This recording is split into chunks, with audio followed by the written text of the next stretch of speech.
Loué soit le précieux sang de notre Seigneur Jésus-Christ et le cœur immaculé de Marie.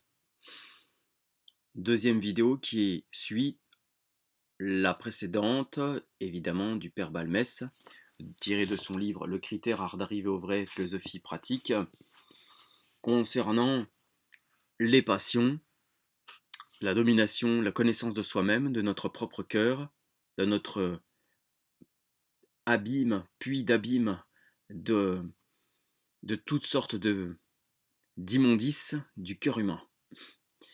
Autre règle, de là cette nouvelle règle, lorsque vous vous sentez sous l'influence d'une passion, efforcez-vous, ne serait-ce que pour un instant, d'imaginer quelle serait dans un autre état moral votre façon de penser ou de sentir. La réflexion, quelque rapide qu'elle soit, jetant notre âme dans un ordre nouveau d'idées, de sentiments, et pour ainsi dire dans une autre atmosphère, doit la calmer. Une impulsion s'amortit au choc d'une impulsion contraire. Étouffer en nous tout ce qui leur fait opposition, surexciter tout ce qui les favorise, voilà le secret des passions, le secret de leur succès et de leur puissance. Si l'attention se divise, la comparaison survient. On cesse d'être exclusif. Les forces intellectuelles et morales, qui n'ont pas été complètement subjuguées, se réveillent, et la passion perd nécessairement de son énergie parce qu'elle partage avec d'autres facultés la vie dont elle était seule à jouir. Ce n'est pas seulement sur l'expérience, mais sur la nature même de notre organisation que s'appuie la règle pratique que nous venons d'indiquer. Tout acte de nos facultés intellectuelles ou morales est aussitôt suivi d'un acte organique. Or nos organes matériels ont reçu une certaine somme de force vitale qu'ils dépensent en des proportions différentes, de telle sorte que les uns vont s'affaiblissant à mesure que les autres se fortifient. S'il est vrai que l'énergie des passions diminue en proportion de l'activité donnée aux organes et de l'intelligence, il doit donc être utile d'exercer ceci comme contrepoids des passions. Observons toutefois que pour obtenir le résultat cherché, l'effort de l'intelligence doit être dirigé en sens contraire des inclinations mauvaises. Que si l'intelligence, au lieu de lutter contre ces inclinations, se met à leur suite, un pareil secours les surexcite à l'excès. Ce qu'elles peuvent perdre alors par la diversion, en énergie purement organique, elles le retrouvent au centuple en énergie morale, par la multiplication des moyens d'atteindre leur objet et par cette espèce de bile d'indemnité que l'esprit semble leur donner en les appuyant au lieu de les combattre. Ce travail sur les passions n'est pas une simple théorie. J'en appelle à l'expérience.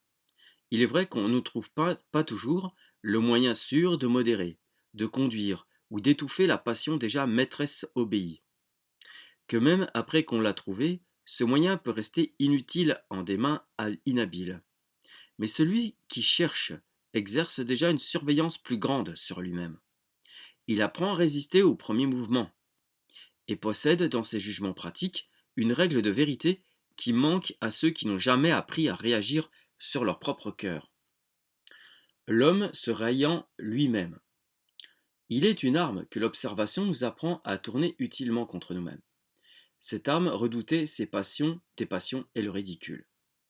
Le ridicule, sel placé dans le cœur, sel, c'est-à-dire le sel qu'on goûte, sel placé dans le cœur et sur les lèvres de l'homme comme un préservatif contre la corruption intellectuelle morale.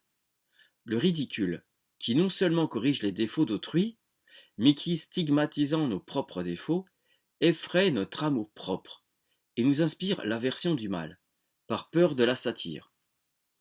Acteur et spectateur à la fois, l'homme voit ses travers impitoyablement mis en lumière, impitoyablement flagellé par un adversaire mordant et de bonne humeur. Cet adversaire, c'est lui-même. La victime, c'est encore lui. Et n'est-ce pas, en quelque sorte, sur autrui que tombe la raillerie, alors même que nous en usons contre nous? N'y a-t-il pas en nous deux hommes qui ne s'accordent jamais, qui dans une lutte incessante, acharnée, se disputent l'empire? Après avoir opposé vainement la force de la volonté, l'autorité de la raison, à l'homme aveugle, immoral, insensé qui se révolte, l'homme intelligent, moral, prévoyant et sage appelle à son aide la satire. Satire qui peut et doit être d'autant plus spirituelle et libre qu'elle n'a pas de témoin, qu'elle n'enlève rien à la réputation, qu'elle ne fait rien perdre dans l'opinion d'autrui, puisqu'elle n'est point exprimée par la parole, et que le sourire railleur qu'elle dessine sur les lèvres s'efface au moment de naître. Il en est d'une pensée railleuse, tombant au milieu de l'exaltation des passions comme de ses traits incisifs, pénétrants, ironiques, pleins de sel et d'à-propos lancés par un orateur habile au milieu d'une assemblée en tumulte. L'effet est le même. N'a-t-on point vu souvent un seul regard changer la disposition d'esprit d'un homme déjà sous l'influence d'une passion près d'éclater? Mais qu'exprimait ce regard? Un appel au sentiment des convenances, au respect pour le lieu, pour les personnes, un souvenir d'amitié, une ironie délicate, rien autre chose peut-être qu'une invitation au sens commun. La passion est tombée comme l'écume lorsque les flots cessent d'être battus par les vents. Cette influence sur nous, que nous laissons prendre à autrui, pourquoi ne la prendrions-nous point pour nous-mêmes? Perpétuelle enfance de l'homme. Si l'homme se laisse facilement égarer et séduire, il est vrai de dire ainsi que souvent il faut peu de choses pour le ramener. Plus faible que méchant, il ne s'obstine point au mal, car cela seul qu'il a commencé à mal faire. Je la relis, j'ai mal lu. Plus faible que méchant, il ne s'obstine point au mal par cela seul qu'il a commencé à mal faire. Non, il entre avec une facilité déplorable dans l'une ou l'autre voie selon l'impulsion qu'il reçoit. Enfant jusqu'à la vieillesse, il veut toutefois être pris au sérieux, et déguise avec soin, sous un extérieur de gravité, son éternelle enfance, bien qu'au fond il s'estime ce qu'il vaut, et rougisse de lui-même. Il n'est pas de héros pour son valet de chambre, c'est-à-dire tout homme vu de près perd de son prestige. Les vertus humaines demandent une certaine perspective. Ajoutons que l'homme se connaît encore mieux qu'il n'est connu. Voilà pourquoi, jusque dans ses meilleures années, il a besoin de se cacher à lui-même les puérilités de son cœur. L'enfant rit, joue, folâtre, et bientôt il se plaint. Il entre en fureur, il pleure souvent sans savoir pourquoi. L'enfant subit l'influence de son organisme, du bon ou mauvais état de sa santé, du vent, du soleil, du nuage qui passe. L'instant qui s'écoule, il oublie. L'avenir est pour lui comme s'il n'était pas. N'en est-il point ainsi, bien que ses caprices prennent d'autres noms, de l'homme sérieux, de l'homme grave, du plus sage d'entre les hommes? Enfant, moins les grâces de l'enfance. Intelligence unie à un corps que mille influences modifient, mobile comme la feuille, l'homme cède à tout souffle du vent, ses impressions se succèdent avec une incroyable rapidité. Il change et il suppose que les objets ont changé, et il leur attribue sa propre inconstance. Le sentiment tout seul est un guide peu sûr. Livrer l'âme à la merci du sentiment sans contrepoids, sans contrôle, c'est lancer un vaisseau sans pilote sur les flots soulevés. C'est proclamer l'infaillibilité des passions. C'est dire à l'homme, écoute les conseils de l'instinct et n'en écoute point d'autres. Obéis en aveugle à tous les mouvements de ton cœur. C'est dépouiller l'homme de son intelligence, de son libre arbitre. C'est le convertir en un instrument passif de la sensibilité. Les grandes pensées viennent du cœur, dit un écrivain célèbre. C'est du cœur que viennent également les grandes erreurs, les grandes extravagances et les grands crimes. Toutes choses y prennent naissance. Harpe orgueilleuse qui rend tous les accords, depuis les bruits lugubres et formidables du séjour de la mort et de l'épouvante, jusqu'aux plus délicates, aux plus suaves harmonies des régions de la paix et du repos éternel. L'homme qui n'a d'autre guide que son cœur est le jouet des inclinations les plus contradictoires. Comme la paille sèche qu'emporte la tempête, il va, vient, tourne, s'élève, et retombe sans trêve et sans repos. Comptez les sentiments qui peuvent, en quelques heures, se presser dans son âme. Moins nombreux sont les sables de la mer. L'homme passe à l'improviste, sans en connaître la cause, de la sympathie à la répulsion, de l'amour à la haine, maintenant plein de courage et d'ardeur. L'instant après, hésitant, abattu et timide. Qui ne sait l'influence qu'exerce sur lui l'âge, le temps, le changement d'état, de position sociale, etc. Tout ce qui affecte son intelligence ou son organisme, de quelque manière que ce soit, modifie en même temps sa manière de sentir.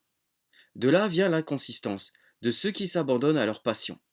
De là cette mobilité des organisations trop sensibles qui n'ont point su veiller sur elles-mêmes, réagir courageusement contre elles-mêmes et se maîtriser. Les passions ont été données à l'homme comme des stimulants, comme des moyens d'action, et non pour éclairer son intelligence ou régler sa conduite. On dit souvent le cœur ne trompe pas. Erreur déplorable. Qu'est-ce donc que la vie? Un tissu d'illusions ourdi par notre cœur. Si quelquefois, en nous livrant aux inspirations du sentiment, nous avons rencontré la vérité, combien plus souvent ces inspirations nous séduisent et nous égarent. Savez-vous pourquoi l'on attribue au cœur un instinct si sûr? C'est que ses moindres succès jouissent, par leur rareté même, du privilège d'exciter au plus haut degré notre admiration.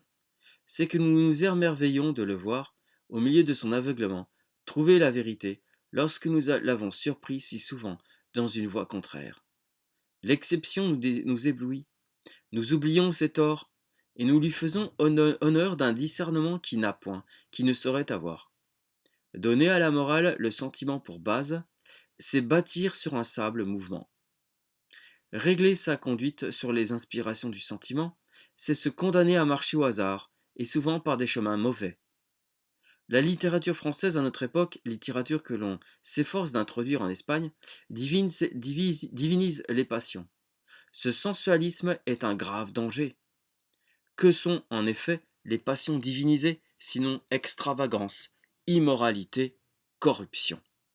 Le malheur et le crime sont presque toujours les fruits amers de cet arbre maudit.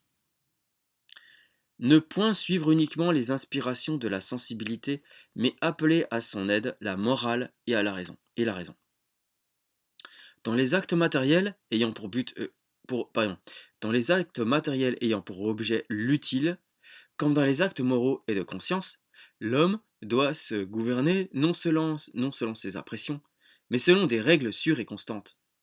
Dans ses actes moraux par les maximes éternelles de la vérité, dans ce qui touche aux intérêts matériels par les conseils d'une raison saine et prévoyante.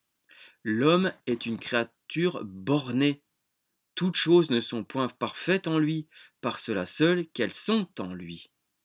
Les impressions qu'il reçoit, modification de sa propre nature, n'altèrent en rien les lois éternelles. Une chose juste ne cesse point de l'être, parce qu'elle lui déplaît. Une injustice ne cesse point d'être une injustice, bien qu'il l'approuve. L'homme implacable qui se venge sent un plaisir féroce en plongeant le poignard dans les entrailles de son ennemi, et son action n'en est pas moins un crime. L'ange de charité, qui sous le doux nom de sueur, veille au chevet du malade, le soutient et le console, éprouve souvent de cruels dégoûts, et son action ne laisse point d'être un acte héroïque de vertu. Même en dehors de l'ordre moral, il faut envisager les choses non selon qu'elles nous affectent, mais selon ce qu'elles sont en effet. La vérité n'est point essentiellement dans nos impressions, elle est dans les choses. Si nos impressions sont en désaccord avec les choses, ces impressions nous trompent et nous égarent. Le monde réel ne ressemble point au monde des poètes et des romanciers. Sachons le voir tel qu'il est, et réglons notre conduite sur cette vue. Point de vaine rêverie, terre à terre, pratique et positif. Voilà ce qu'est le monde. Gloria natissimis Deo, et in terra pax hominibus bone voluntatis.